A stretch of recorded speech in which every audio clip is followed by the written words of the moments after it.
ഹരേ കൃഷ്ണ. ഹരേ കൃഷ്ണ മാതാജി, എല്ലാവർക്കും പ്രണാമം. ഓം നമോ ഭഗവതേ വാസുദേവായ. ഓം നമോ ഭഗവതേ വാസുദേവായ. ഓം നമോ ഭഗവതേ വാസുദേവായ. ഓം അജ്ഞാനതിമിരാന്തസ്യ ജ്ഞാനാഞ്ജനാശലാകയാ ചക്ഷുരുന്മീലിതം യേന തസ്മൈ ശ്രീ ഗുരവേ നമഃ. ശ്രീ ചൈതന്യ മനോപീഷ്ടം സ്ഥാപിതം യേന ഭൂതലേ സ്വയം രൂപ കഥാ മഹ്യം ദദാതി സോപതാന്തികം. വന്ദേഹം ശ്രീഗുരോ ശ്രീയുതപദകമലം ശ്രീഗുരോൻ വൈഷ്ണവാം ച ശ്രീരൂപം സാഗ്രജാതം സഗണരഘുനാഥാന്വിതം തം സജീവം സ്വാദൈതം സാവധൂതം പരിജന സഹിതം കൃഷ്ണ ചൈതന്യ ദേവം ശ്രീരാധാ കൃഷ്ണപാദാൻ സഗണലളിത ശ്രീ വിശാഖാന്വിതാം ച. ഹേ കൃഷ്ണ കരുണാ സിന്ധോ ദീനബന്ധോ ജഗത്പദേ ഗോപേശ ഗോപികാ കാന്ത രാധാ കാന്ത നമോസ്തുതേ. തപ്ത കാഞ്ചന ഗൗരാംഗി ശ്രീരാധേ വൃന്ദാവനേശ്വരി ഋഷഭാനുസുതേ ദേവി പ്രണമാമി ഹരിപ്രിയേ. വാഞ്ചാകൽപതരൂപേശ്ച കൃപാ സിന്ധോഭ്യേവ ച പതിതാനാം പാവനേഭ്യോ വൈഷ്ണവേഭ്യോ നമോ നമഃ. നമോ വിഷ്ണുപാദായ കൃഷ്ണപ്രേഷ്ഠായ ഭൂതലേ ശ്രീമതേ ഭക്തിവേദാന്ത സ്വാമിൻ ഇതി നാമിനേ. നമസ്തേ സാരസ്വതേ ദേവേ ഗൗരവാണി പ്രചാരിണേ നിർവിശേഷ ശൂന്യവാദി പാശ്ചാത്യ ദേശതാരിണേ. ജയ ശ്രീ കൃഷ്ണ ചൈതന്യ പ്രഭു നിത്യാനന്ദ ശ്രീ അദ്വൈത ഗദാധര ശ്രീവാസാദി ഗൗര ഭക്തവൃന്ദ. ഹരേ കൃഷ്ണ കൃഷ്ണ കൃഷ്ണ ഹരേ ഹരേ, ഹരേ രാമ രാമ രാമ ഹരേ ഹരേ. ഹരേ കൃഷ്ണ. ശ്രീ ശ്രീ രാധാ ഗോവിന്ദ് ടെമ്പിൾ ഇസ്കോൺ ബാംഗ്ലൂരിന്റെ ഭഗവത്ഗീത ക്ലാസ്സിലേക്ക് എല്ലാവർക്കും സ്വാഗതം. ഇന്ന് അധ്യായം 3 രണ്ടാമത്തെ ഭാഗം അല്ലെ. അപ്പൊ 16ാമത്തെ ശ്ലോകം തൊട്ടല്ലേ നമ്മൾ എടുക്കാനുള്ളത്. അപ്പൊ അധ്യായം 3 കർമ്മയോഗത്തെ കുറിച്ചാണ് നമ്മൾ പഠിക്കുന്നത് അല്ലെ. കർമ്മത്തെ കുറിച്ച് നമുക്ക് കുറെയൊക്കെ മനസ്സിലായിട്ടുണ്ടാവും ഇപ്പൊ. അപ്പൊ നമുക്ക് ഇനി ബാക്കിയുള്ളത് കൂടി നമുക്ക് നോക്കാം. എങ്ങനെയാ നമ്മൾ പറഞ്ഞു കഴിഞ്ഞു, ഭഗവാൻ കർമ്മം ചെയ്യുമ്പോൾ എന്ത് വേണമെന്ന് പറഞ്ഞു? ഭഗവാൻ അർപ്പിച്ചുകൊണ്ട് ചെയ്യണം. അതിന്റെ ഫലങ്ങളൊന്നും നമ്മൾ ഇച്ഛിക്കാൻ പാടില്ല. ഫലങ്ങളൊന്നും ആഗ്രഹിക്കാതെ ഭഗവാനായിട്ട് അർപ്പിച്ചുകൊണ്ട് വേണം നമ്മൾ എന്ത് ചെയ്യാന്ന് പറഞ്ഞു? കർമ്മം ചെയ്യാനായിട്ടെന്ന് ഭഗവാൻ പറഞ്ഞു അല്ലെ. പിന്നെന്താ പറഞ്ഞിട്ടുണ്ടായിരുന്നത് ഇവിടെ 3ാമത്തെ അധ്യായത്തില്? ചെയ്യുന്നത് മുഴുവനും അതിന്റെ ഫലം നമ്മൾ ഒരിക്കലും ആഗ്രഹിക്കാൻ പാടില്ല. നമ്മൾ എന്ത് ചെയ്യണം? ഭഗവാനായിട്ട് അർപ്പിച്ചുകൊണ്ട് ചെയ്യണം. പിന്നെ അതെന്ത് ചെയ്യണം? കർമ്മഫലത്തില് ആസക്തി ഉണ്ടായിക്കഴിഞ്ഞാൽ നമ്മൾ എന്ത് ചെയ്യപ്പെട്ടു പോകും? നമ്മള് അതില് ബന്ധനത്തിൽ നമ്മൾ പൊട്ടുപ്പെട്ടു പോകുന്നു കാരണം. പിന്നെ നമ്മൾ യജ്ഞങ്ങൾ ചെയ്യുന്നതിനെ കുറിച്ചൊക്കെ പറഞ്ഞിട്ടുണ്ടാവും. മഴയുണ്ടാവും, മഴയിൽ നിന്ന് ധാന്യങ്ങൾ വരുന്നതും പിന്നെ അത് ഭക്ഷിക്കും. ആ ഒരു സൈക്കിൾ നമ്മൾ പഠിച്ചിട്ടുണ്ടാവില്ലേ. പിന്നെ യുഗങ്ങൾ വന്നിട്ടുണ്ട്, അതൊക്കെ നമ്മൾ പറഞ്ഞു. ഇനിയിപ്പോ അടുത്ത ശ്ലോകത്തിൽ നമുക്ക് എന്താ നോക്കാൻ പോണത്? ഏവം പ്രവർത്തിതാം ചക്രം നാനുവർത്തായ ദീഹയഃ അഘായൂരീന്ദ്രിയാ രാമോ മോഹം പാർത്ഥ സജീവതി. പ്രിയപ്പെട്ട അർജുന, വേദങ്ങളാൽ സ്ഥാപിക്കപ്പെട്ട യജ്ഞങ്ങൾ അനുഷ്ഠിക്കാതെ ജീവിക്കുന്നവൻ പാപം നിറഞ്ഞ ജീവിതമാണ് നയിക്കുന്നത്. ഇന്ദ്രിയ സന്ദർപ്പണത്തിന് വേണ്ടി മാത്രം ആഗ്രഹിക്കുന്ന അവന്റെ ജീവിതം ഫലമില്ലാത്തതാണ്. അപ്പൊ ഭഗവാൻ അർജുനനോട് എന്താ പറഞ്ഞു കൊടുക്കുന്നത്? വേദങ്ങളാൽ സ്ഥാപിക്കപ്പെട്ട യജ്ഞങ്ങൾ അനുഷ്ഠിക്കാതെ, നമ്മൾ പറഞ്ഞു വേദങ്ങൾ വെച്ച് തന്നെ ഭഗവാനാണ്. അപ്പൊ ഈ വേദങ്ങളിൽ പറഞ്ഞിരിക്കുന്ന യജ്ഞങ്ങൾ അനുഷ്ഠിക്കാതെ നമ്മൾ ജീവിതം നയിക്കുകയാണെങ്കിൽ അത് എന്ത് ജീവിതമാണ് പറയുന്നത്? അത് പാപം നിറഞ്ഞൊരു ജീവിതമായിരിക്കും. പക്ഷെ എന്താണ് തന്നെ അങ്ങനെയുള്ളവരുടെ ജീവിതം സ്വന്തം ഇന്ദ്രിയങ്ങളെ സന്തോഷിപ്പിക്കാൻ വേണ്ടിയിട്ട് മാത്രം ജീവിക്കുന്ന ഒരു ജീവിതം എന്താണ്? ആ ജീവിതം കൊണ്ട് യാതൊരു ഫലവും ഉണ്ടാവില്ല എന്നാണ് ഭഗവാൻ പറയുന്നത്. കർമ്മയോഗം ആയിക്കോട്ടെ, ധ്യാനയോഗം ആയിക്കോട്ടെ, ഭക്തിയോഗം ആയിക്കോട്ടെ, ഈ 3 വഴികളിൽ ഏത് സ്വീകരിച്ചാലും കുഴപ്പമില്ല. എന്തിലേക്ക് നമുക്ക് സാധിക്കും? ഭഗവാനിലേക്ക് എത്താനായിട്ട്, ആത്മസാക്ഷാത്കാരത്തിന് നമുക്ക് സാധിക്കും. കർമ്മങ്ങൾ ഭഗവാനായിട്ട് അർപ്പിച്ചുകൊണ്ട് ചെയ്യാം, പിന്നെ ഭഗവാനെ ധ്യാനിച്ചുകൊണ്ട് ചെയ്യാം, ഭക്തിയുത സേവനം ചെയ്തുകൊണ്ട് നമുക്ക് എന്തിലേക്ക് എത്താം? ആത്മസാക്ഷാത്കാരത്തിലെത്താം. ഒന്ന് കർമ്മം അനുഷ്ഠിച്ചുകൊണ്ട്, കർമ്മങ്ങൾ മുഴുവനും എന്താ ചെയ്യണം? ഭഗവാനെ അർപ്പിച്ചുകൊണ്ട് കർമ്മങ്ങൾ മുഴുവൻ ചെയ്യാം. പിന്നെ നമുക്കോ ഭഗവാനെ ധ്യാനിച്ചുകൊണ്ട്, ധ്യാനയോഗത്തിലൂടെ നമുക്ക് ഭഗവാനെ സാക്ഷാത്കരിക്കാൻ ശ്രമിക്കാം. പിന്നെ ഭക്തിയോഗത്തിലൂടെ ഭക്തിയുത സേവനങ്ങൾ ചെയ്തുകൊണ്ട് നമുക്ക് എന്ത് ചെയ്യാം? ആത്മസാക്ഷാത്കാരത്തിൽ എത്തിക്കാം. ഇത് ഏത് ചെയ്താലും നമ്മൾ എന്ത് ചെയ്യണം? ഈ ഏതെങ്കിലും വഴിയിലൂടെ നമ്മൾ ആത്മസാക്ഷാത്കാരത്തിന് ശ്രമിച്ചാൽ മാത്രമാണ് മനുഷ്യന്റെ ജീവിതം എന്താവുന്നുള്ളൂ? പരിപൂർണത എത്തുന്നുള്ളൂ. അതാണ് ഭഗവാൻ നമുക്ക് പറഞ്ഞു തരുന്നത്. പിന്നെ ഇന്ദ്രിയ സുഖസക്തരായവർ യജ്ഞാനുഷ്ഠാനങ്ങൾ കൊണ്ട് സ്വയം ശുദ്ധീകരിക്കുക തന്നെ വേണം. പക്ഷെ ഇന്ദ്രിയ സുഖങ്ങളാണ് ചെയ്യുന്നത് വെച്ചിട്ടുണ്ടെങ്കിൽ അവരെന്ത് ചെയ്യണം? യജ്ഞാനുഷ്ഠാനങ്ങളൊക്കെ കൊണ്ടിട്ട് അവർ സ്വയം ശുദ്ധീകരിക്കണം. യജ്ഞാനുഷ്ഠാനത്തിൽ പരിശീലനം സിദ്ധിച്ചവർ തീർച്ചയായും കൃഷ്ണാവബോധം നേടും. യജ്ഞാദികൾ ചെയ്തിട്ടും കൃഷ്ണാവബോധം ഉദിക്കുന്നില്ലെങ്കിൽ അത്തരം വൈദിക വിധികൾ വെറും സാൻമാർഗിക നിയമങ്ങളായേ കരുതാൻ കഴിയൂ. അപ്പൊ യജ്ഞാനുഷ്ഠാനത്തിൽ പരിശീലനം സിദ്ധിച്ചവരെന്ത് ചെയ്യണം? കൃഷ്ണാവബോധം നേടും. യജ്ഞാദികൾ ചെയ്തിട്ടും കൃഷ്ണാവബോധം ഇല്ലെങ്കിൽ എന്താ പറയണത്? അത്തരം വൈദിക വിധികൾ വെറും സന്മാർഗ നിയമങ്ങളായേ കരുതാൻ പാടുള്ളൂ എന്ന് പറഞ്ഞു. അപ്പൊ എന്തായാലും ഉറപ്പാണ് നമ്മൾ ഈ യജ്ഞങ്ങള്, നമുക്ക് കലിയുഗത്തിൽ പറഞ്ഞിരിക്കുന്ന യജ്ഞം എന്താണ് കലിയുഗത്തിൽ പറഞ്ഞിരിക്കുന്ന യജ്ഞം? നാമസങ്കീർത്തനം.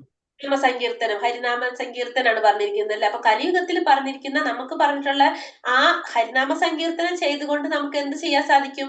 കൃഷ്ണാവബോധം ഉദിക്കാൻ. നമുക്ക് എല്ലാവർക്കും കൃഷ്ണാവബോധം ഉദിക്കും. നാമം ജപിച്ച് ജപിച്ച് നമുക്ക് പരിശുദ്ധരാകുന്നു നമ്മൾ പറഞ്ഞു കഴിഞ്ഞു. അങ്ങനെ അതെല്ലാം വെച്ചിട്ടുണ്ടെങ്കിൽ, അതാവില്ലെങ്കിൽ അതിന്റെ അർത്ഥം എന്താണ്? അത് വെറുതെ നിയമം മാത്രമേ ആവുന്നുള്ളൂ. പക്ഷെ അതൊരിക്കലും സംഭവിക്കുന്ന കാര്യമില്ല. പക്ഷെ പറയാണ്, ഇങ്ങനെ ഈ പറഞ്ഞ പോലെ യജ്ഞങ്ങൾ അനുഷ്ഠിച്ചിട്ട് അത് ഉദിക്കുന്നില്ലെങ്കിൽ, കൃഷ്ണാവബോധം ഉദിക്കില്ലെങ്കിൽ അത് വെറുതെയാണെന്ന് പറയാം. പക്ഷെ ഒരിക്കലും അങ്ങനെ സംഭവിക്കുന്നില്ല. നമ്മളോട് അത്ര ക്ലിയർ ആയിട്ട് പറഞ്ഞുതരാണ്. നമുക്ക് പറഞ്ഞിരിക്കുന്ന യജ്ഞം എന്താണോ അത് നമ്മൾ ചെയ്തു കഴിഞ്ഞാൽ നമുക്ക് എന്ത് സംഭവിക്കുന്നു? കൃഷ്ണാവബോധം നമുക്ക് ഉദിക്കുന്നുള്ളത് ഉറപ്പ് പറയാണ്. അടുത്ത ശ്ലോകത്തിൽ എന്താ പറയുന്നത്? യസ്തു ആത്മാരതിരേവാസ്യ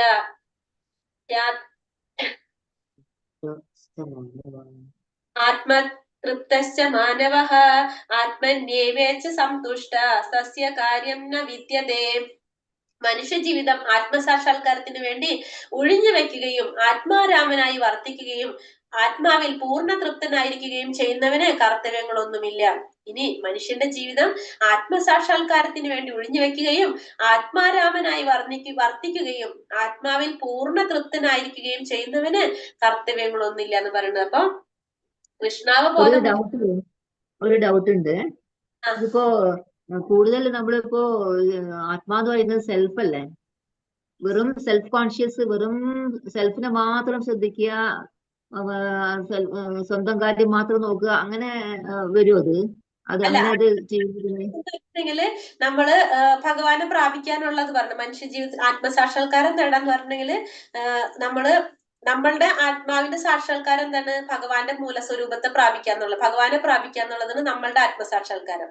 നമുക്ക് നമ്മളുടെ ഓരോ ജീവാത്മാവിന്റെ ലക്ഷ്യം എന്താണ്? ശരിക്കും നമ്മളത് മറന്നുപോയതാണ്. ഈ ഭൗതിക ലോകത്തിൽ വന്ന് ഈ മായയിൽ പെട്ടിട്ട് ഈ ത്രിഗുണങ്ങളുടെ ഇതിൽ നമ്മള് ബന്ധിക്കപ്പെട്ടത് കൊണ്ട് നമ്മളുടെ ലക്ഷ്യം എന്താണെന്ന് നമ്മൾ മറന്നുപോയതാ. അതിന്റെ ഉള്ളിൽ പെട്ട് നമ്മള് ഉഴലാണ് ഇപ്പോ. അപ്പൊ അത് നമ്മളുടെ നമ്മളുടെ ജീവാത്മാവിന്റെ ലക്ഷ്യം എന്താണ് ശരിക്കും?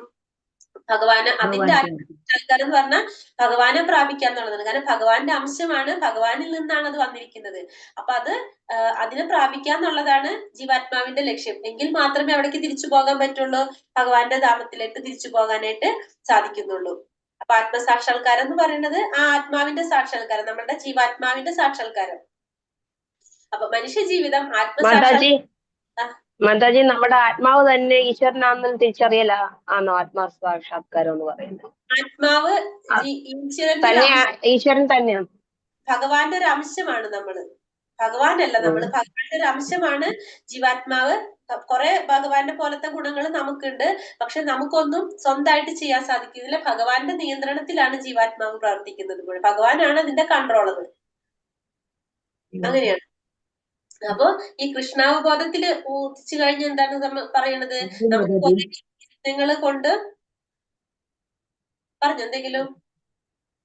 താങ്ക്സ് പറഞ്ഞ മാതാജി. അപ്പൊ കുറെ യജ്ഞങ്ങളൊക്കെ ചെയ്തുകൊണ്ട് സാധിക്കാവുന്ന കാര്യങ്ങൾ നമുക്ക് എന്ത് ചെയ്യാൻ സാധിക്കും? ഈ കൃഷ്ണാവബോധം വന്നാൽ തന്നെ നമുക്ക് ചെയ്യാനായിട്ട് സാധിക്കും. കാരണം നമ്മൾ ഈ പറഞ്ഞ പോലെ കൃഷ്ണാവബോധം എന്ന് വെച്ചാൽ എന്താണ്? എല്ലാ സമയത്തും നമ്മൾ ചെയ്യുന്ന പ്രവൃത്തികളിലും നമ്മൾ ചെയ്യുന്ന ഓരോ കാര്യങ്ങളിലും നമ്മൾ ഭഗവാനെ കണ്ടുകൊണ്ട്, ഭഗവാനെ കുറിച്ച് മനസ്സിലാക്കിക്കൊണ്ട് ചെയ്യുക. നമ്മൾ എന്ത് ചെയ്യുമ്പോഴും ഭഗവാനെ അർപ്പിച്ചുകൊണ്ട് ചെയ്യുന്നു, ചിന്തിച്ചുകൊണ്ടിരിക്കുന്നു ഭഗവാനെ കുറിച്ചിട്ട്. അപ്പൊ എന്ത് ചെയ്യുന്ന പ്രവൃത്തികളും ഭഗവാന് റിലേറ്റഡ് ആയിട്ട് ചെയ്യുന്ന നമുക്ക് കൃഷ്ണാവബോധം എന്ന് പറയുന്നത് അത് തന്നെയാണ്. എപ്പോഴും നമ്മള് ഭഗവാനെ കുറിച്ച് ചിന്തിക്കാം. അങ്ങനെ ചിന്തിച്ചു കഴിഞ്ഞാൽ എന്താ പറയണത്? ആത്മസാക്ഷാത്കാരത്തിന് വേണ്ടിയിട്ട് മനുഷ്യജീവിതം ഒഴിഞ്ഞു വെച്ച് ആത്മാരാമനായി വർത്തിക്കുകയും ആത്മാവിൽ പൂർണ്ണ തൃപ്തനായിരിക്കുന്നു ചെയ്യുന്നതിന് പിന്നെന്താണ്? വേറെ യാതൊരു കർത്തവ്യം കൂടി ഇല്ല. കാരണം അദ്ദേഹം ആത്മാവിന് എന്തറിയാം? അദ്ദേഹത്തിന്റെ ആ ആത്മാവിന്റെ മൂലസ്വരൂപം എന്താണ്? നമുക്കറിയാം നമ്മളുടെ മൂലസ്വരൂപം ഭഗവാനാണ്. അപ്പൊ ഭഗവാനെ പ്രാപിക്കുക എന്നുള്ളതാണ് നമ്മളുടെ ലക്ഷ്യം എന്ന് മനസ്സിലായി കഴിഞ്ഞാൽ പിന്നെ നമുക്ക് വേറെ എന്തെങ്കിലും ചെയ്യാനുണ്ടോ? ഇല്ല. കാരണം ഭഗവാനിലേക്കാണ് നമുക്ക് എത്താനുള്ളത്. അങ്ങനെയുള്ളവർക്ക് വേറൊന്നിനെ കുറിച്ചും ചിന്തിക്കേണ്ട ആവശ്യമില്ല. കൃഷ്ണാവബോധം സിദ്ധിച്ച ഒരാൾക്ക് മേലിൽ ഭൗതിക പ്രവർത്തനങ്ങളിൽ താല്പര്യമോ ആസക്തിയോ ഇല്ലാതാകുന്നു. അപ്പൊ കൃഷ്ണാവബോധം സിദ്ധിച്ചു കഴിഞ്ഞാൽ അയാൾക്ക് എന്താണ്, ഭൗതിക പ്രവർത്തനങ്ങളിൽ താല്പര്യം ഉണ്ടാവില്ല, ആസക്തി ഉണ്ടാവുന്നില്ല. അത് നമ്മൾ തെറ്റിദ്ധരിക്കേണ്ട രീതിയിൽ പറയാണ്. പക്ഷെ നമ്മൾ എന്താണ്, കൃഷ്ണാവബോധത്തിൽ വന്നു കഴിഞ്ഞാല് ഭഗവാൻ നമ്മളെ അടുത്ത് എന്താ പറയുന്നത്, നമുക്ക് ഓരോരുത്തർക്കും പറഞ്ഞിരിക്കുന്ന നിയത കർമ്മങ്ങളുണ്ട്. ആ കർമ്മങ്ങൾ ചെയ്തുകൊണ്ടാണ് നമ്മൾ എന്ത് ചെയ്യുന്നത്, ഈ പറഞ്ഞ കൃഷ്ണാബോധം പരിശീലിക്കുന്നത്. ഭഗവാന്റെ ഇപ്പൊ ഭൗതിക പ്രവർത്തനങ്ങളിൽ താല്പര്യം ഇല്ലാന്ന് ഉദ്ദേശിക്കുന്നത് എന്താണ്, നമ്മൾ നമ്മളെ വീട്ടിലെ കാര്യങ്ങൾ മാറ്റിവെക്കാന്നല്ല അതുകൊണ്ട് അർത്ഥാക്കുന്നത്. നമുക്ക് അതിനോടുള്ള എന്താ പറയാ, എനിക്ക് ആ ഒരു തോന്നലുണ്ടല്ലോ, അതിനൊരു ആസക്തി നമുക്ക് കുറയും. അതാണ് പറയുന്നത്. ആ ഇമ്പോർട്ടൻസ് നമ്മൾ ആർക്ക് കൊടുക്കും, ഭഗവാന് കൊടുക്കും. പക്ഷെ ഒപ്പം തന്നെ നമ്മൾ എന്ത് ചെയ്യും, നമുക്ക് പറഞ്ഞിട്ടുള്ള നിയത കർമ്മങ്ങളുണ്ട്. നമ്മൾ ഈ ഭൗതിക ലോകത്തില് നമ്മൾ ജന്മം എടുത്തപ്പോ നമ്മൾ ഒന്നില്ലെങ്കിൽ ആരായിരിക്കും, നമ്മളൊരു ഭാര്യയായിരിക്കാം, ഒരു മകളായിരിക്കാം, ഒരു അമ്മയായിരിക്കാം. അപ്പൊ നമുക്ക് കുറെ ഉത്തരവാദിത്തങ്ങൾ ഉണ്ടാവും. ഈ കർമ്മങ്ങളെല്ലാം ചെയ്തുകൊണ്ടാണ് നമ്മൾ എന്ത് ചെയ്യേണ്ടത്, ഈ കൃഷ്ണാവബോധം പരിശീലിക്കേണ്ടത്, ഭഗവാന്റെ സേവനങ്ങൾ ചെയ്യേണ്ടത്. പക്ഷെ ഈ ചെയ്യുന്നത് മുഴുവൻ എങ്ങനെയായിരിക്കണം, ഭഗവാനായിട്ട് സമർപ്പിച്ചുകൊണ്ടായിരിക്കണം ചെയ്യേണ്ടത്. ഇപ്പൊ മക്കളെ നമ്മൾ നോക്കുമ്പോ ഭഗവാൻ നമ്മൾ ഏൽപ്പിച്ചതാണ് ഈ മക്കൾ, അല്ലെ? അപ്പൊ അവരെ നല്ല രീതിയിൽ വളർത്തി കൃഷ്ണാവബോധം അവരുള്ളിൽ എത്തിക്കുക എന്നുള്ളത് ആരുടെ ഉത്തരവാദിത്തമാണ്, നമ്മളുടെ ഉത്തരവാദിത്തമാണ്. നമ്മളെ വീട്ടിലെ ഓരോരുത്തരെയും ആ രീതിയിലേക്ക് കൊണ്ടുവരേണ്ടത് ആരാണ്, നമ്മളാണ്. അതാണ് നമ്മൾ. അപ്പൊ നമുക്ക് എന്ത് പറയണം, അപ്പൊ നമ്മൾ ഈ ഭൗതിക പ്രവർത്തനങ്ങളിൽ താല്പര്യവും ആസക്തി ഇല്ല എന്ന് പറഞ്ഞതിന്റെ കാരണം അത് മാറ്റിവെക്കാന്നല്ല, നമ്മൾ എന്ത് ചെയ്യണം, അതിനോട് ഭഗവാനിലേക്ക് ആസക്തി ഉണ്ടാക്കിക്കൊണ്ട് ഇതിനോട് വിരക്തി ഉണ്ടാക്കിക്കൊണ്ടുവരും. എന്ന് വെച്ചിട്ട് ഇത് ചെയ്യാതിരിക്കുന്നല്ല പറയുന്നത്. പക്ഷെ നമ്മൾ ആ ഒരു താല്പര്യം ഇതിനോട് ഉണ്ടാക്കുക. പക്ഷെ നമ്മൾ ചെയ്യേണ്ട കാര്യങ്ങളെല്ലാം ചെയ്യണം എന്നാണ് അത് പറയുന്നത്. കൃഷ്ണാവബോധം ഉദിക്കുന്നത് കൊണ്ട് ഒരാൾക്ക് അനേകായിരം യജ്ഞാനുഷ്ഠാനങ്ങൾ കൊണ്ട് സാധിക്കാവുന്ന വിധത്തിൽ ഹൃദയ മാലിന്യമാകെ ഒഴിഞ്ഞു പോവുകയും ഭഗവാനുമായുള്ള ബന്ധത്തിന്റെ ശാശ്വതത്വത്തിൽ പൂർണ്ണ വിശ്വാസം ഉണ്ടാവുകയും ചെയ്യുന്നു. അപ്പൊ കൃഷ്ണാവബോധം ഉദിച്ചാലുള്ള ഗുണം എന്താണ്, കുറെ യജ്ഞങ്ങൾ അനുഷ്ഠിച്ചാൽ ഉണ്ടാകുമ്പോൾ നമ്മൾക്ക് ഉണ്ടാവുന്ന ഒരു ഗുണം ഉണ്ടല്ലോ, നമ്മളെ ഹൃദയത്തിലെ മാലിന്യങ്ങളൊക്കെ ഒഴിഞ്ഞുമായിട്ട് നമുക്ക് എന്തുണ്ട്, ഭഗവാനുമായിട്ടുള്ള ഒരു ശാശ്വത ബന്ധത്തിനുള്ള ഒരു അവസരം ഉണ്ടാണ്, ഭഗവാനിൽ പൂർണ്ണ വിശ്വാസം ഉണ്ടാവുകയാണ് ചെയ്യുന്നത്. അപ്പൊ ഈ കൃഷ്ണാവബോധം നമുക്ക് വന്നു കഴിഞ്ഞാല് കുറെ യജ്ഞങ്ങളൊക്കെ അനുഷ്ഠിച്ചാൽ നമുക്ക് എങ്ങനെയാണോ ഗുണം ഉണ്ടാവുന്നത് അതേപോലത്തെ ഒരു ഗുണം നമുക്ക് ഉണ്ടാവുന്ന പറയുന്നത്. പിന്നെ അടുത്തൽ എന്താ പറയുന്നത്, നൈവ തസ്യ കൃതാനേർത്ഥോ നാകൃതേനേഹ കശ്ചന നചാസ്യ സർവഭൂതേഷു കശ്ചിദർത്ഥാവ്യപാശ്രയഃ. ആത്മസാക്ഷാത്കാരം ലഭിച്ചവന് തനിക്ക് വിധിക്കപ്പെട്ട കർത്തവ്യം നിറവേറ്റുന്നത് കൊണ്ട് നേടാനായിട്ടൊന്നുമില്ല, അത് ചെയ്യാതിരിക്കാൻ ഒരു കാരണവുമില്ല, അവന് മറ്റൊരു ജീവിയെയും ആശ്രയിക്കേണ്ടതില്ല. അപ്പൊ ആത്മസാക്ഷാത്കാരം ലഭിച്ചു കഴിഞ്ഞാൽ ആ വ്യക്തിക്ക് എന്തറിയാൻ പറ്റും, തന്റെ മൂലസ്വരൂപം ഭഗവാനാണെന്നും നമ്മൾ സേവ ചെയ്യേണ്ടത് ആർക്ക് വേണ്ടിയിട്ടാണെന്ന് അറിയാം, ഭഗവാന് വേണ്ടിയിട്ടാണെന്ന് അറിയാം. അപ്പൊ നമ്മൾ ചെയ്യുന്ന എല്ലാ പ്രവൃത്തികളും നമ്മൾ എങ്ങനെ ചെയ്യും, ഭഗവാന് അർപ്പിച്ചുകൊണ്ട് നമ്മൾ ചെയ്യും. അങ്ങനെ ചെയ്യുമ്പോ എന്താണ്, നമ്മൾ അതിൽ നിന്ന് ലാഭവും നഷ്ടമൊന്നും പ്രതീക്ഷിക്കുന്നില്ല, ഗുണദോഷമൊന്നും നമ്മൾ നോക്കുന്നില്ല. കാരണം നമുക്ക് അതിൽ നിന്ന് നേടാനായിട്ടൊന്നില്ല. കാരണം നമ്മളെ നിയത കർമ്മമാണത്, നമ്മളത് ചെയ്യേണ്ടതായതുകൊണ്ട് നമ്മൾ അത് ചെയ്യുന്നു എന്ന് മാത്രമേ ഉള്ളൂ. അത് ചെയ്യാണ്ടിരിക്കാൻ ഒരു കാരണം നമ്മൾ കാണുന്നുണ്ടാവില്ല. കാരണം ഇപ്പൊ നമുക്ക് അവരോട് ദേഷ്യമോ ഇഷ്ടമോ ഒന്നും ഉണ്ടാവുന്നില്ല. കാരണം നമ്മള് ഈ ഭൗതിക ലോകത്തിൽ ജീവിക്കുമ്പോൾ നമ്മൾ ചെയ്യേണ്ടതായിട്ടുള്ള ഒരു കർമ്മമാണെന്ന് ചിന്തിച്ചുകൊണ്ട് നമ്മൾ അത് ചെയ്യുന്നു. അതിനപ്പുറം അതിൽ വേറെ യാതൊരു വിധത്തിലുള്ള അറ്റാച്ച്മെന്റ് ഒന്നും എവിടെ വരുന്നില്ല. ഈ കൃഷ്ണാവബോധം വന്നു കഴിഞ്ഞാൽ, ആത്മസാക്ഷാത്കാരം ലഭിച്ചു കഴിഞ്ഞാൽ ആ ഒരു വ്യക്തിക്ക് വരുന്നില്ല. അപ്പൊ അവര് വേറൊരു ജീവിനെ ഒന്നിനും ആശ്രയിക്കേണ്ട ആവശ്യം തന്നെയില്ല. കാരണം അവർക്ക് ആകെ ഒരു ആശ്രയം ആരാണ്, ഭഗവാനാണ്. ഭഗവാനാണ് എല്ലാത്തിന്റെ നാഥനെന്നും ഭഗവാനിൽ നിന്നാണ് എല്ലാം വരുന്നതെന്നും ആർക്ക് മനസ്സിലാവാണ്, ഈ ആത്മസാക്ഷാത്കാരം ലഭിച്ച ഒരു മനുഷ്യന് മനസ്സിലാവാണ്. അപ്പൊ അദ്ദേഹം എന്ത് ചെയ്യണം, ചെയ്യേണ്ട കർമ്മങ്ങളെല്ലാം ചെയ്യും. പക്ഷെ അതിൽ നിന്ന് എന്ത് ചിന്തിക്കുന്നില്ല, ലാഭമോ നഷ്ടമൊന്നും പ്രതീക്ഷിക്കുന്നില്ല. കൃഷ്ണാവബോധവാനായ ഭക്തൻ ദേവന്മാരിലോ മനുഷ്യരിലോ അഭയം തേടുകയില്ല. കൃഷ്ണാവബോധമായിട്ടുള്ള ഒരു ഭക്തൻ അറിയാം ദേവന്മാരുടെ അധിപൻ ആരാണ്, ഭഗവാനാണെന്ന്. പിന്നെ മനുഷ്യരെന്താണ്, മനുഷ്യരും ഇതേപോലെ തന്നെ മനുഷ്യന്റെ ജന്മം തന്നെ എന്തിനുള്ളതാണ്, ഭഗവാനെ സേവിക്കാനുള്ളതാണെന്നുള്ളത് ആർക്കറിയാം, കൃഷ്ണാബോധത്തിൽ വന്നിട്ടുള്ള വ്യക്തികൾക്ക്, കൃഷ്ണാബോധവാനായിട്ടുള്ള ഒരു വ്യക്തിക്ക് അറിയാൻ സാധിക്കും. ആത്മജ്ഞാനിക്ക് വിധിവിഹിതമായ ഒരു കർമ്മവും ചെയ്യേണ്ട ബാധ്യതയില്ല. ഈ ആത്മജ്ഞാനി എന്ന് പറയുമ്പോൾ എന്താണ്, ഭഗവാനെ കുറിച്ച് തത്വത്തിൽ മനസ്സിലാക്കിയ വ്യക്തിയായിരിക്കും. ഭഗവാൻ ആരാണെന്നും ഭഗവാന്റെ ഗുണങ്ങൾ എന്താണെന്നും പ്രപഞ്ചത്തിന്റെ നാഥനാണ് ഭഗവാനെന്നും മനസ്സിലാക്കിയ ഒരു വ്യക്തിക്ക് പിന്നെന്താണ്, എല്ലാത്തിന്റെയും നാഥനാണ്, എല്ലാത്തിന്റെ ഉറവിടമാണ് ഭഗവാൻ എന്ന് മനസ്സിലാക്കിയ ജ്ഞാനികള്, ആത്മജ്ഞാനികള്, അവർക്ക് ഒരു കർമ്മം ചെയ്യേണ്ട ഒരു ബാധ്യത അവർക്ക് വരുന്നില്ല. പിന്നെ തസ്മാദസക്ത സതതം കാര്യകർമ്മ സമാചര അസക്തോ ഹ്യാചരൻ കർമ്മ പരമാപ്നോതി പുരുഷ. അതുകൊണ്ട് കർമ്മഫലകാംക്ഷ കൂടാതെ കടമ എന്ന നിലയ്ക്ക് കർത്തവ്യം നിറവേറ്റുക. നിഷ്കാമ കർമ്മ പ്രവർത്തനം ഭക്തനെ പരമപദത്തിലെത്തിക്കും. അതുകൊണ്ട് നമ്മൾ എന്ത് ചെയ്യണം? കർമ്മത്തിന്റെ ഫലകാംക്ഷ കൂടാതെ നമ്മൾ ചെയ്യുന്ന പ്രവൃത്തികളുടെ ഫലം ആഗ്രഹിക്കാതെ ഒരു കടമ എന്ന നിലയിലായിരിക്കണം നമ്മൾ എന്ത് ചെയ്യേണ്ടത്? കർത്തവ്യങ്ങൾ ചെയ്യേണ്ടത്. നമ്മൾ കർമ്മം നിർവഹിക്കേണ്ടത് എങ്ങനെയാണ്? ഭഗവാനിലേക്ക് ചെയ്യാനുള്ള ഒരു കർത്തവ്യമാണ് നമ്മള്. നമ്മൾ ഈ ഒരു ജോലി ചെയ്യേണ്ടതാണെന്ന് ചിന്തിച്ചുകൊണ്ട് ചെയ്യുക. അല്ലാതെ നമ്മൾ എന്ത് ചെയ്യേണ്ടത്? അതിന്റെ ഫലം നമ്മൾ ആഗ്രഹിക്കരുത്. അങ്ങനെ ചെയ്തു കഴിഞ്ഞാൽ, നിഷ്കാമ പ്രവർത്തനങ്ങൾ ചെയ്തു കഴിഞ്ഞാൽ നമുക്ക് എന്തെത്താൻ പറ്റുന്ന പറഞ്ഞാൽ ആ ഭക്തന് പരമപദത്തിൽ എത്തിക്കാനായിട്ട്, പരമപദത്തിൽ ഉയരാനായിട്ട് സാധിക്കും എന്ന് പറയാം. തസ്മാത്, അതുകൊണ്ട് പറഞ്ഞു തസ്മാത് എന്ന് പറയണം. അതുകൊണ്ട് എന്ത് ചെയ്യണം? നമ്മള് കർമ്മം ചെയ്യുമ്പോ എങ്ങനെ ചെയ്യണം? നമ്മളെ കലിയുഗ ധർമ്മത്തിൽ നമുക്കറിയാലോ. കലിയുഗത്തില് നമ്മളെ ധർമ്മം എന്താണ്? കലിയുഗ ധർമ്മം ജപയജ്ഞാണ്, ജപം ചെയ്യാന്നുള്ളതാണ്. അപ്പൊ നമ്മള് അതേ രീതിയിൽ നമ്മൾ ചെയ്യുന്ന എല്ലാ കർമ്മങ്ങളും ഭഗവാനായിട്ട് അർപ്പിച്ചുകൊണ്ട് ചെയ്യുക. അതൊരു കടമ എന്ന നിലയിൽ മാത്രം ചെയ്യുക. അങ്ങനെ നിഷ്കാമ കർമ്മം ചെയ്തു കഴിഞ്ഞാൽ നമ്മൾക്ക് എവിടെ എത്താൻ പറ്റും?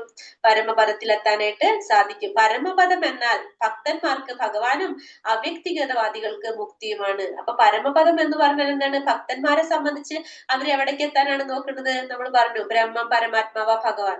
ബ്രഹ്മം പരമാത്മ ഭഗവാനില് ഭക്തന്മാരെ എവിടേക്ക് എത്താനാണ് നോക്കുന്നത്? ഭഗവാനിലേക്ക് പ്രാപിക്കാനാണ് നോക്കുന്നത്. അവ്യക്തിഗതവാദികൾ എന്താണ്? ബ്രഹ്മത്തിൽ ലയിക്കാണ് ചെയ്യുന്നത്. നമ്മൾ പറഞ്ഞ ആ പ്രകാശത്തിൽ ലയിക്കാണ് ചെയ്യുന്നത്. ഓർമ്മയുണ്ട് എല്ലാവർക്കും? അപ്പൊ അവ്യക്തിഗതവാദികൾ എവിടേക്കാണ് ലയിക്കുന്നത്? ആ പ്രകാശത്തിൽ. അവരെന്താ ആഗ്രഹിക്കുന്നത്? മുക്തി മാത്രമേ ആഗ്രഹിക്കുന്നുള്ളൂ. കാരണം ഭഗവാന് രൂപം ഉണ്ടെന്ന് അവർ ചിന്തിക്കുന്നില്ല. പക്ഷെ ഭക്തന്മാരെ എവിടേക്കാ നോക്കുന്നത്? ഭഗവാനിലേക്കാണ് നോക്കുന്നത്. ഭഗവാനിലേക്ക് ഭഗവാന്റെ ലോകത്ത് പോയി കഴിഞ്ഞാൽ ഭഗവാനെ നമുക്ക് ഇഷ്ടമുള്ള രീതിയിൽ ഭഗവാനെ സേവിച്ചുകൊണ്ട് നമുക്ക് നിൽക്കാനായിട്ട് സാധിക്കും. ഒരു നല്ല മനുഷ്യനോ അഹിംസ നിരതനോ ആകണം എന്നത് വ്യക്തിപരമായ ആഗ്രഹമാണ്. ഭഗവത് പ്രീതിക്കായി പ്രവർത്തിക്കുക എന്നത് ഫലകാംക്ഷ കൂടാതെയുള്ള കർമ്മവും. ഇതാണ് ഭഗവാൻ ഉപദേശിക്കപ്പെട്ട ഉത്കൃഷ്ടമായ കർമ്മം. അപ്പൊ ഭഗവാൻ പറഞ്ഞ കർമ്മം എങ്ങനെയുള്ളതാണ്? വ്യക്തിപരമായ ഒരു നല്ല മനുഷ്യനോ അഹിംസാ നിരതനോ ആകണം. നല്ലൊരു മനുഷ്യനാവണം, അഹിംസാ നിരതനാകണം എന്നതാണ് വ്യക്തിപരമായ ആഗ്രഹമാണ് ഭഗവത്ക്കായി പ്രവർത്തിക്കുക എന്നത്. ഫലകാംക്ഷ കൂടാതെയുള്ള കർമ്മം. മെയിനായിട്ട് ഭഗവാൻ എന്താ പറഞ്ഞിരിക്കുന്നത്? ഏറ്റവും ഉത്കൃഷ്ടമായ കർമ്മം എന്ന് വെച്ചെന്താണ്?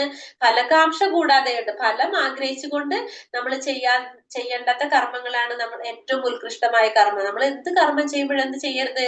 അതിന്റെ ഫലം ആഗ്രഹിച്ചുകൊണ്ട് ചെയ്യരുത്. ഫലം ആഗ്രഹിച്ചാൽ നമുക്ക് ഒന്നില്ലെങ്കിൽ നിരാശ ഉണ്ടാവും അല്ലെ? അപ്പൊ നമ്മൾ എന്തെങ്കിലും ഒരാൾക്ക് സഹായം ചെയ്തു കഴിഞ്ഞാൽ നമ്മൾ വിചാരിക്കുകയാണത് ഒരു മാസം കഴിഞ്ഞ് എനിക്കത് തിരിച്ചു തരുന്നു. നമ്മൾ അതിന്റെ ഫലം അല്ലെങ്കിൽ അവരത് കുറച്ചും കൂടി കൂടുതലായിട്ട് നമുക്ക് തരുന്നു നമ്മൾ ചിന്തിച്ചിട്ട് അവരത് തന്നില്ലെങ്കിൽ എന്താ സംഭവിക്കുന്നത്? നമുക്ക് നിരാശ വരും അവിടെ.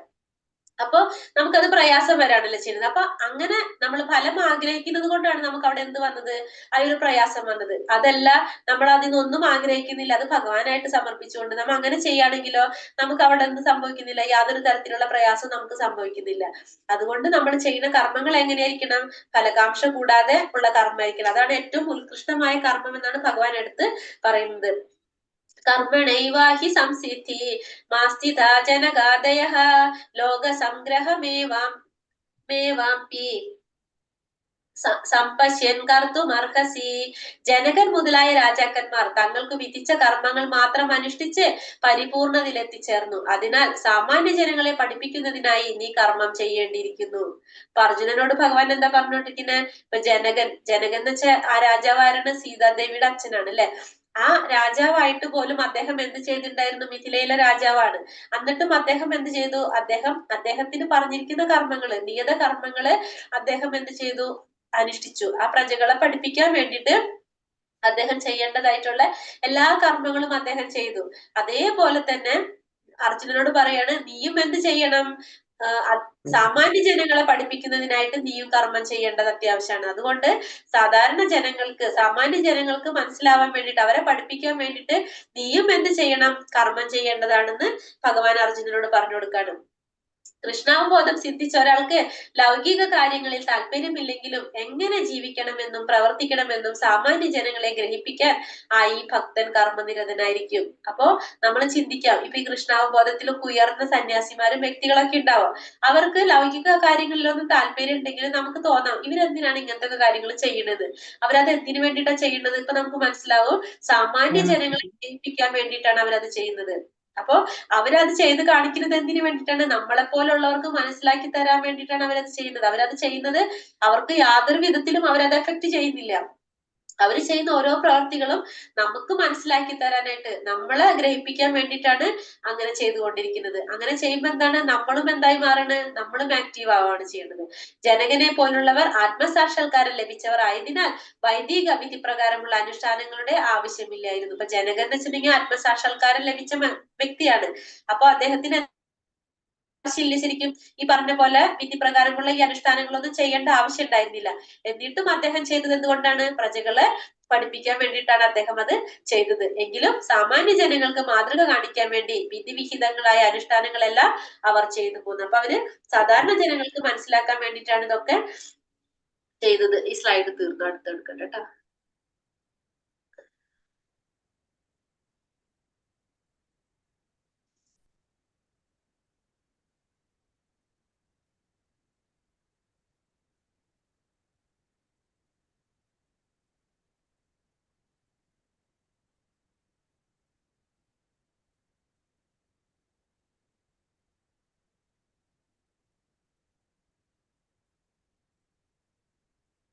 ഇനി എന്താ പറഞ്ഞ അടുത്തതിൽ പറഞ്ഞത്?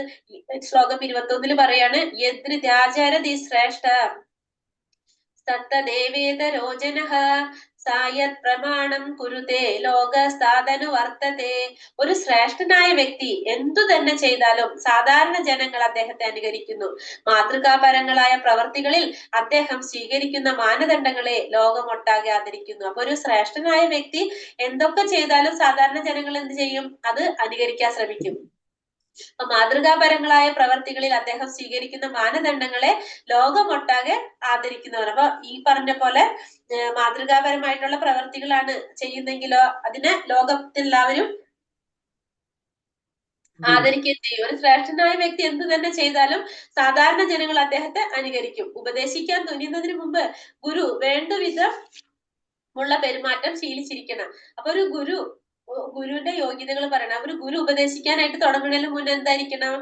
വേണ്ട വിധത്തിലുള്ള പെരുമാറ്റം ശീലിച്ചിരിക്കണം. സാമാന്യ ജനങ്ങളെ പഠിപ്പിക്കുന്നതിന് ഗുരു ശാസ്ത്രവിധിക്ക് അനുസരിച്ച് ജീവിക്കണം. സ്വയം മേന്മ കൈവരിക്കാൻ ആഗ്രഹിക്കുന്ന ഒരാൾ ഉത്കൃഷ്ടനായ ആചാര്യന്മാർ അനുഷ്ഠിച്ചു വന്നിരുന്ന നിയമങ്ങൾ അനുസരിക്കണം. വിശിഷ്ട ഭക്തന്മാരുടെ കാൽപ്പാടുകൾ പിന്തുടരുന്നത് കൊണ്ടേ ആത്മസാക്ഷാത്കാരത്തിലേക്കുള്ള വഴിയിൽ മുന്നേറിയാൻ കഴിയുമെന്ന് ശ്രീമദ് ഭാഗവതവും പറയുന്നു. അപ്പം ഈ വിശിഷ്ട ഭക്തന്മാരുടെ കാൽപ്പാടുകൾ നമ്മൾ പറഞ്ഞു, ശ്രേഷ്ഠനായിട്ട് വ്യക്തി എന്ത് ചെയ്താലും അതെന്താ സംഭവിക്കുന്നത്?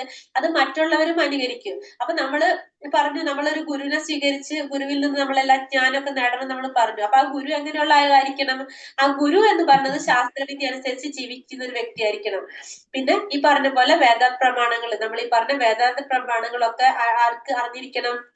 ഈ ഗുരുവിന് അറിഞ്ഞിരിക്കണം. അല്ലാണ്ട് സ്വയം നിയമങ്ങളൊന്നും ആരുണ്ടാക്കാൻ പാടില്ല? ഗുരു ഉണ്ടാക്കാനായിട്ട് പാടില്ല. അങ്ങനെയുള്ള ഗുരുവിനെ സ്വീകരിച്ചുകൊണ്ടായിരിക്കണം നമ്മളെല്ലാം പഠിക്കേണ്ടത്.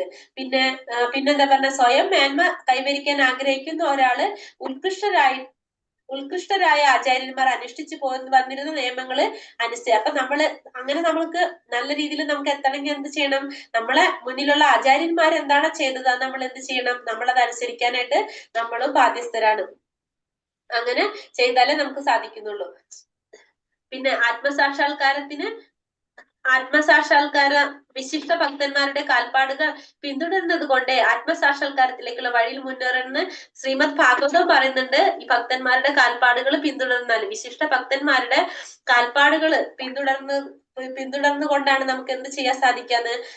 ആത്മസാക്ഷാത്കാരത്തിലേക്ക് ഉയരാനായിട്ട് സാധിക്കാന്നുള്ളത് എന്തിലും പറയുന്നുണ്ട്? ഭാഗവതത്തിലും പറയുന്നുണ്ട്.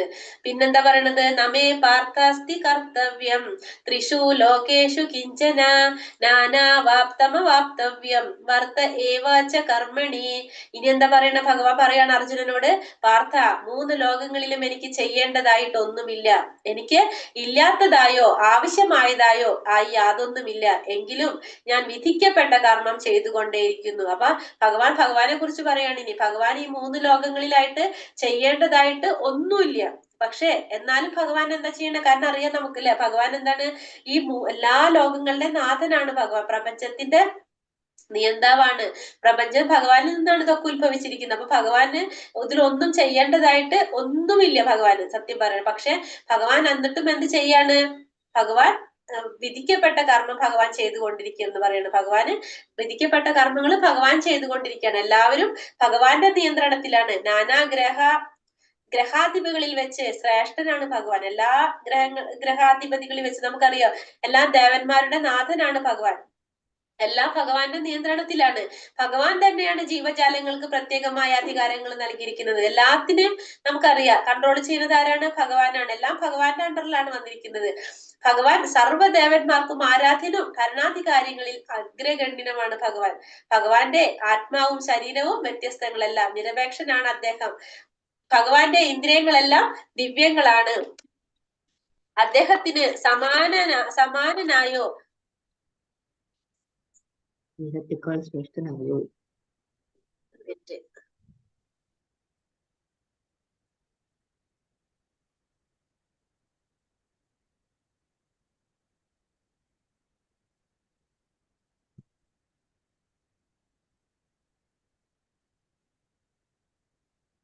അദ്ദേഹത്തിന് സമാനനായോ അദ്ദേഹത്തെക്കാൾ ശ്രേഷ്ഠനായോ ആരും തന്നെയില്ല.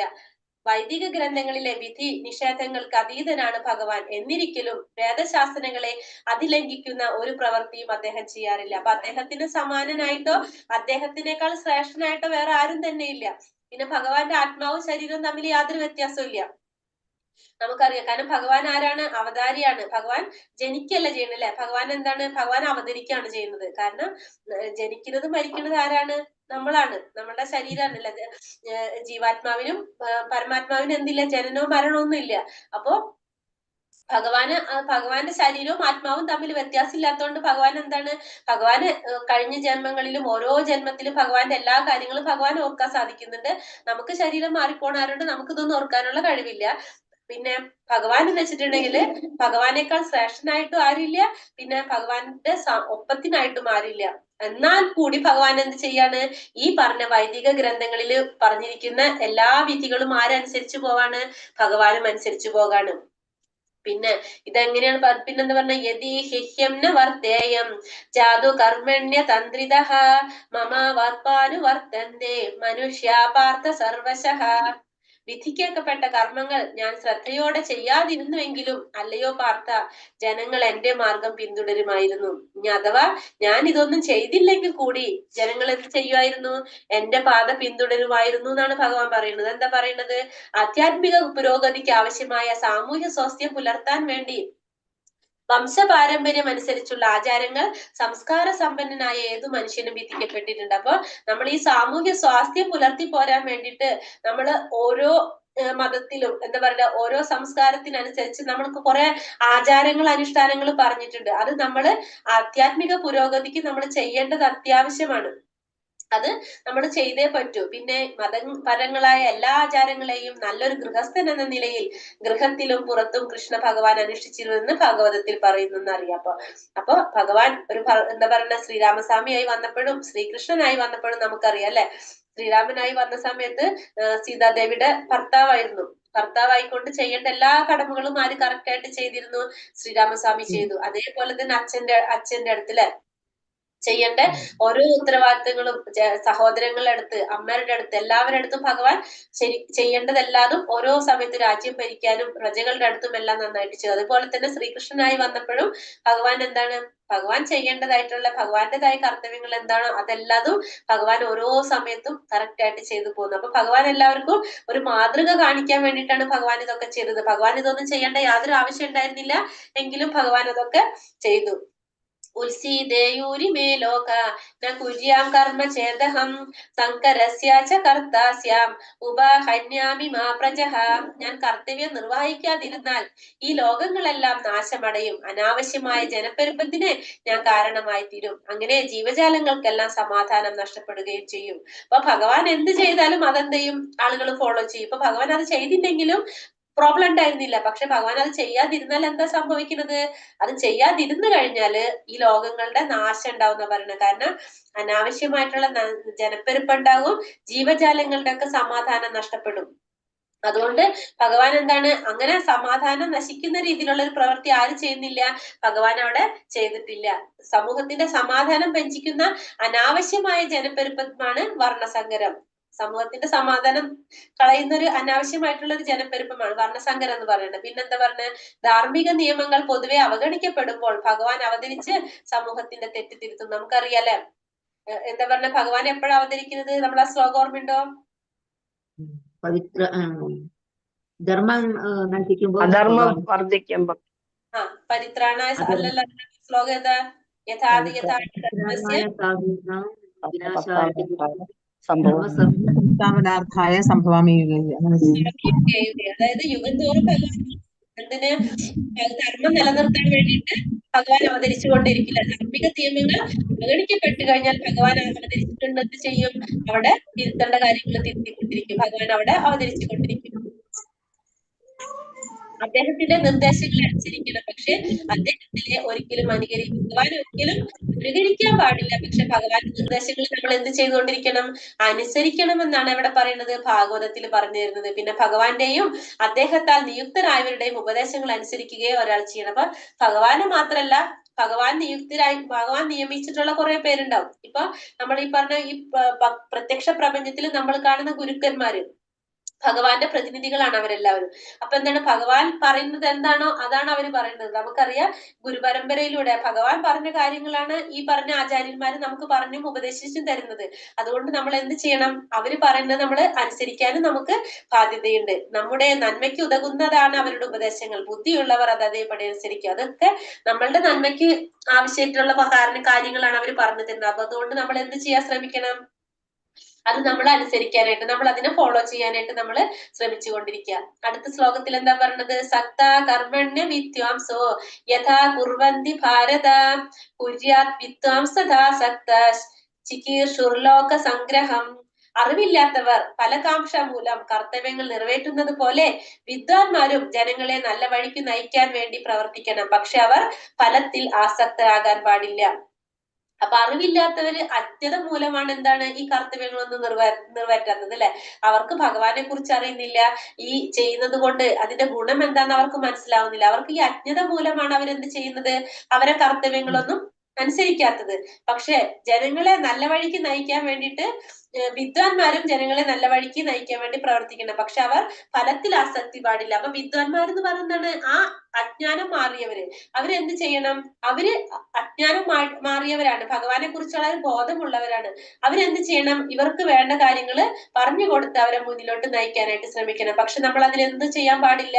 ഫലത്തിൽ ആസക്തി ചിന്തിക്കാൻ പാടില്ല. ഞാൻ ഇവർക്ക് ഇത്രയും പറഞ്ഞു കൊടുത്തു, എന്നിട്ട് എന്നോട് ഒരു നന്ദി പോലും പറഞ്ഞില്ലല്ലോ എന്ന് ചിന്തിച്ചു കഴിഞ്ഞാൽ എന്തായി? നമ്മൾ ആ ഫലത്തിൽ ആസക്തിയായി, നമ്മൾ ആ ചെയ്ത കർമ്മത്തില് നമ്മൾ ആസക്തി കാട്ടി. അങ്ങനെ പാടില്ല. നമ്മളുടെ ഒരു ഉത്തരവാദിത്തമാണ്. കാരണം എനിക്കിത് മനസ്സിലായത് കൊണ്ടാണ്, ഭഗവാനെ കുറിച്ച് ഞാൻ അറിഞ്ഞത് കൊണ്ടാണ് ആ അറിവില്ലാത്ത ഒരു വ്യക്തിക്ക് പറഞ്ഞു കൊടുക്കണമെന്ന് ചിന്തിച്ചു കഴിഞ്ഞാൽ എന്താണ്?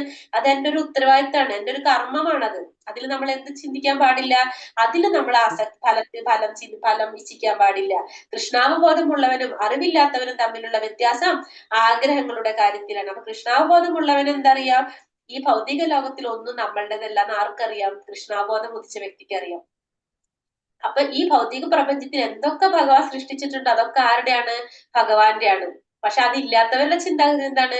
ഈ ഭൗതിക ലോകത്തിലുള്ള എല്ലാ വസ്തുക്കളും എനിക്ക് സന്തോഷിക്കാൻ വേണ്ടിയിട്ട്, എനിക്ക് സുഖിക്കാൻ വേണ്ടിയിട്ടുള്ളവന്നാണെന്നാണ് ആരുടെ വിശ്വാസം? ഇതില്ലാത്തവരുടെ വിശ്വാസം. ഇതുള്ളവർ വിചാരിക്കും ഭഗവാന്റെ ആണെന്ന്, അല്ലാത്തവർ വിചാരിക്കും ഇതൊക്കെ എനിക്ക് വേണ്ടിയുള്ളതാണ്. അതാണ് ഇവരുടെ തമ്മിലുള്ള ആഗ്രഹത്തിന്റെ കാര്യത്തിലുള്ള വ്യത്യാസം. കൃഷ്ണാവബോധമുള്ള ആൾ അതിന്റെ വളർച്ചയ്ക്ക് ഉതകാത്തതായ ഒരു കർമ്മവും ചെയ്യുകയില്ല. കൃഷ്ണാവബോധത്തിലുള്ള ഒരാൾ എന്താണ്? കൃഷ്ണാവബോധം ഉയർത്താൻ വേണ്ടിയിട്ട്, അതിന്റെ വളർച്ചയ്ക്ക് എങ്ങനെയൊക്കെ നമുക്ക് ചെയ്യാൻ പറ്റുമോ അങ്ങനത്തെ കർമ്മങ്ങളാണ് ചെയ്തുകൊണ്ടിരിക്കുന്നത്. ഒരു അജ്ഞൻ ചെയ്യുന്ന കർമ്മം സ്വന്തം ഇന്ദ്രിയ പൂർത്തിക്ക് ആയിരിക്കും. എന്നാൽ ഭക്തൻ ഭഗവാന്റെ പ്രീതിക്ക് വേണ്ടിയായിരിക്കും കർമ്മം ചെയ്യുന്നത്. അപ്പൊ ഒരു അജ്ഞൻ ചെയ്യുന്ന കർമ്മം എന്താണ്? കാരണം അജ്ഞനായ വ്യക്തിക്ക് ഭഗവാനെ കുറിച്ച് അറിയില്ല. അതുകൊണ്ട് അയാൾ ചെയ്യുന്നത് മുഴുവനും ആരെ സന്തോഷിപ്പിക്കാനായിരിക്കും കർമ്മം ചെയ്യുന്നത്? അയാളെ സന്തോഷിപ്പിക്കാനായിരിക്കും, അയാളുടെ ഇന്ദ്രിയങ്ങളെ സന്തോഷിപ്പിക്കാനായിരിക്കും അയാൾ കർമ്മം ചെയ്യുന്നത്. പക്ഷെ ഭക്തൻ എപ്പോഴും കർമ്മം ചെയ്യുന്നത് ആർക്ക് വേണ്ടിയിട്ടാണ്?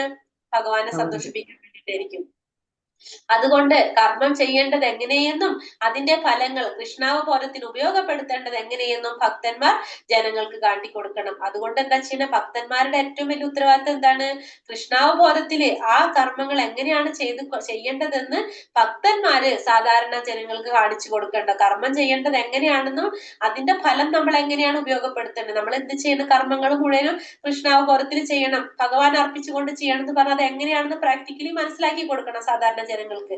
നമ്മൾ എപ്പോഴും പറയുന്നുണ്ടല്ലേ, കർമ്മം ചെയ്യുമ്പോൾ ഭഗവാൻ അർപ്പിച്ചുകൊണ്ടേണ്, ഭഗവാൻ അർപ്പിച്ചുകൊണ്ടേണ്. അതെങ്ങനെ ചെയ്യേണ്ടത് നമ്മള്, അത് ഭക്തന്മാര് മനസ്സിലാക്കി കൊടുക്കണം. ഇപ്പൊ നമ്മൾ പ്രസാദം ഉണ്ടാക്കാണ്, നമ്മൾ കഴിക്കാനായിട്ട് ഭക്ഷണം ഉണ്ടാക്കാണ്. അപ്പൊ നമ്മൾ ഭക്ഷണം ഉണ്ടാക്കുമ്പോൾ സാധാരണ ജനങ്ങൾ എന്താ ചെയ്യാ, നമ്മൾ ഭക്ഷണം ഉണ്ടാക്കി നമ്മൾക്ക് ഇഷ്ടമുള്ള രീതിയിൽ നമ്മൾ കറികളൊക്കെ ഉണ്ടാക്കിയിട്ട് എന്ത് ചെയ്യും, നമ്മൾ കുറെ എരിവിട്ട് കുറെ പുളിയിട്ട് നമ്മൾ ഇഷ്ടത്തിന് ഉണ്ടാക്കിയിട്ട് നമ്മൾ ആസ്വദിച്ച് കഴിക്കും.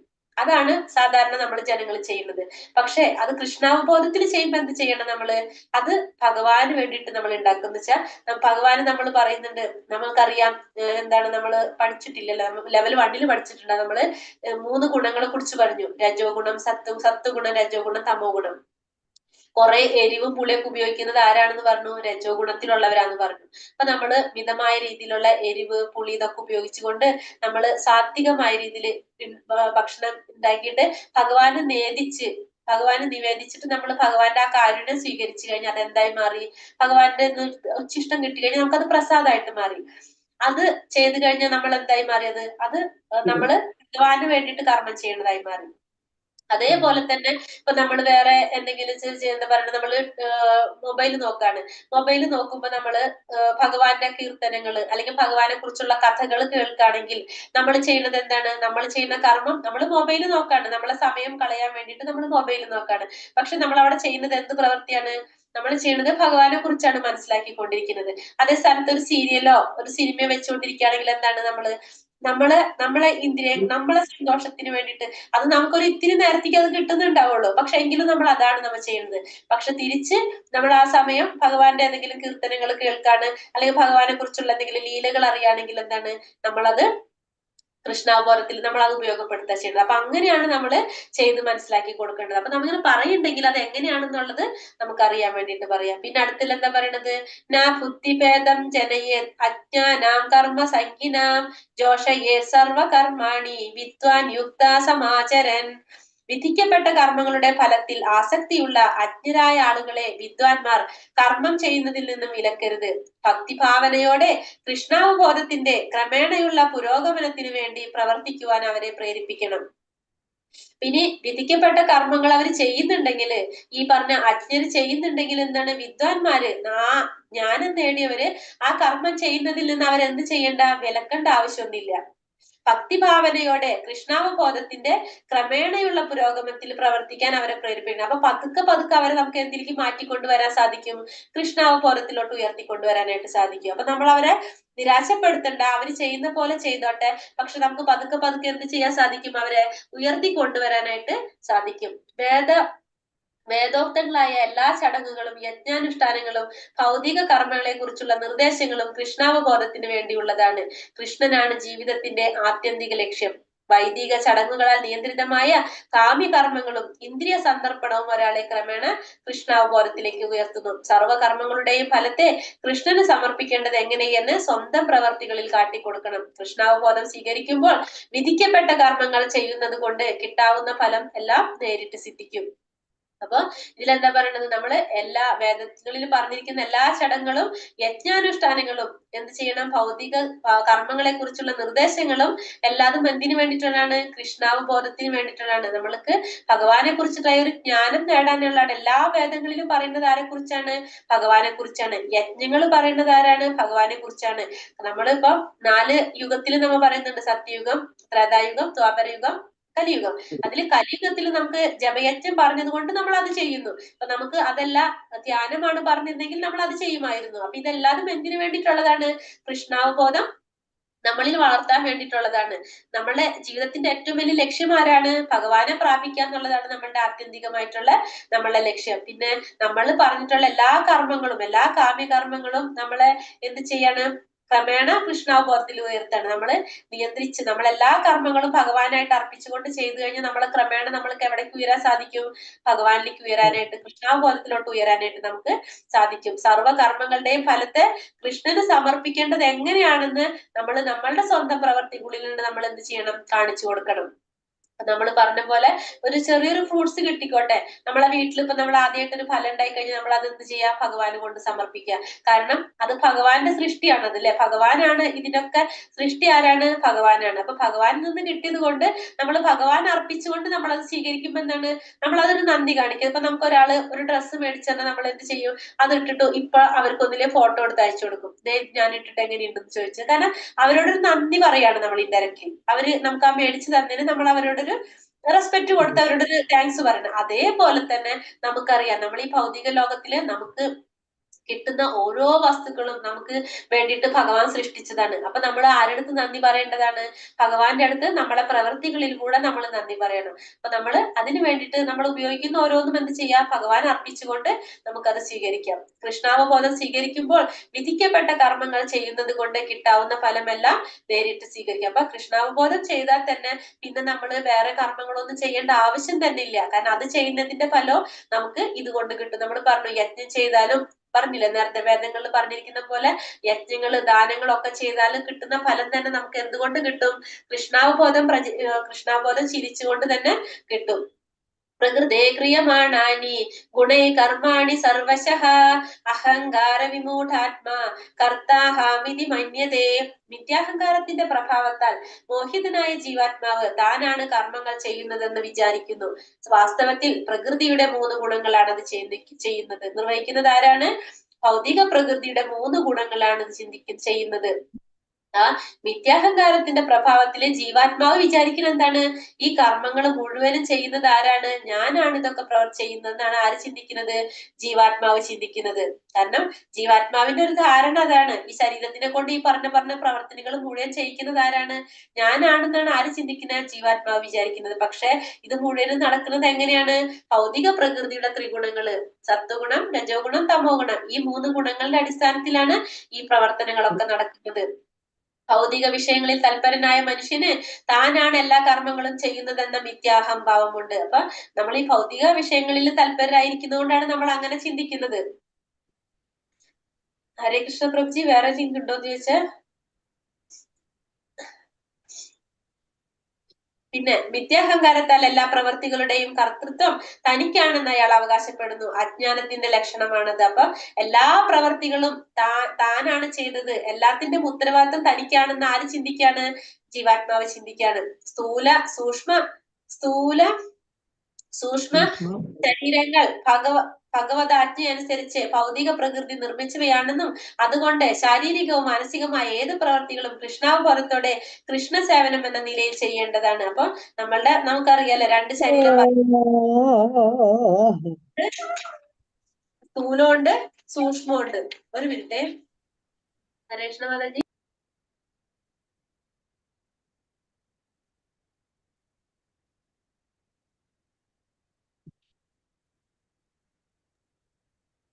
ഹരേഷ്ണ മാതാജി, ഇതൊന്ന് മാതാജി ചെയ്തോ? ഞാൻ ചെയ്തുതരാം.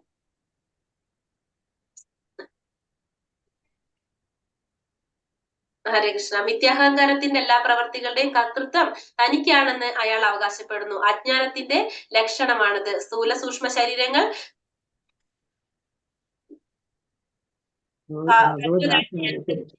ഓ ഹരേ കൃഷ്ണ, ഇതിൽ ക്ലാസ് ഉണ്ട് അല്ലേ? ഓ സോറി 9 മണിക്ക്. ഒരു മിനിറ്റ്, ഇതൊന്ന് ക്ലോസ് ചെയ്യട്ടെ കേട്ടോ. ഈ പറഞ്ഞത് അവസാനിപ്പിച്ചിട്ട് നിർത്തും.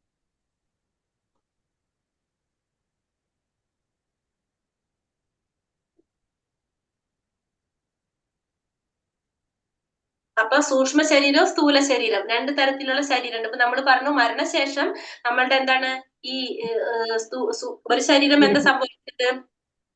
നമ്മളെ ഈ ഭൗതിക ലോകത്തിൽ തന്നെ നശിച്ചു പോവാണ് ചെയ്യുന്നത് അല്ലെ. മറ്റേ ശരീരം കൊണ്ടാണ് ജീവാത്മാവ് പോകണമെന്ന് നമ്മൾ പറഞ്ഞു കഴിഞ്ഞു അല്ലെ. അപ്പൊ അങ്ങനെ ഏത് പ്രവൃത്തികളും കൃഷ്ണാവബോധത്തോടെ ശ്രീകൃഷ്ണ സേവനം എന്ന നിലയിൽ നമ്മൾ ചെയ്യേണ്ടതാണ്. ഋഷികേശൻ അഥവാ ഇന്ദ്രിയങ്ങളുടെ അധിപതിയാണ് ഭഗവാൻ. ഹരേ കൃഷ്ണ. അപ്പൊ നമുക്ക് അടുത്ത ശ്ലോകല്ലേ, ഇനി നാളെ എടുക്കാം കേട്ടോ. ഹരേ കൃഷ്ണ ക്ലാസ് ഇല്ല ഇപ്പൊ. ഹരേ കൃഷ്ണ വഞ്ചകൽപതരൂപേച്ച കൃപാ സിന്ധോ കേവച പതിതാന പാവനേഭ്യോ വൈഷ്ണവേഭ്യോ നമോ നമഃ.